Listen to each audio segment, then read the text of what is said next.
په زابل ولایت کې د کرونا وایرس 2 مثبتې پیښې ثبت شوې چې چارواکو یې د مخنیوي لپاره نن کلات ښار کې د خوراکي توکو د هټیو پرته نورې ټولې هټۍ وتړلې. د زابل والي رحمت الله یرمل وایي ولایتي ادارې پریکړه کړې چې د کرونا وایرس د مخنیوي لپاره د کلات یو شمېر هټۍ د 2 اونیو لپاره وتړي. یرمل زیاتوي چې په دې اړه د ادارو لخوا د جوړ شوي کمیسیون لخوا د ولایتي ادارې د پریکړې نظارت کیږي او د هغو هټیوالو دوکانونه به وتړي چې له پریکړې سرغړونه کړې وي.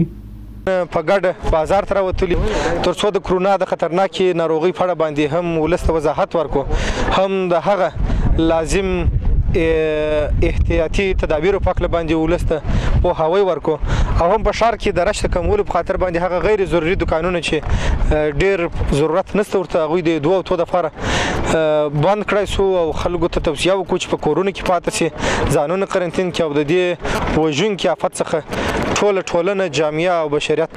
په ژغورلو کې موږ هم خپل قدم اخیستی. بل لوري د کلات ښار یو شمېر اوسېدونکي او هټیوال د کرونا وایرس د خپرېدو د مخنیوي په تړاو د ولایتي ادارې د پریکړې هرکلی کوي او تمه لري چې د نرخونو کنټرول ته د جدي پاملرنه وشي، ځکه د دوی په وینا چې د زابل ډېر اوسېدونکي ګڼې اقتصادي ستونزې لري.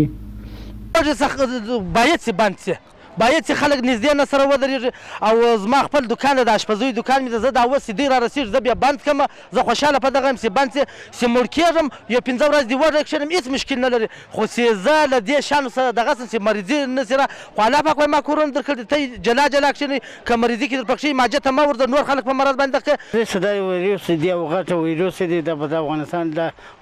ټوله نړۍ چې دی په افغانستان هم سره غلي دی، په دغه باید دا بند شي، دا باید بغیر دوکانونه بند نه شي چې د خوراکي مواد دغه شیان خرڅېږي، نور دوکانونه باید بند شي. د کلات ښار یو شمېر هټۍ په داسې حال کې تړل کېږي چې د کلات ښار هټۍ او د ګڼې ګوڼې سیمې د کلات ښاروالۍ او یو شمېر نورو ادارو لخوا په ګډه د وپاشي شوي دي.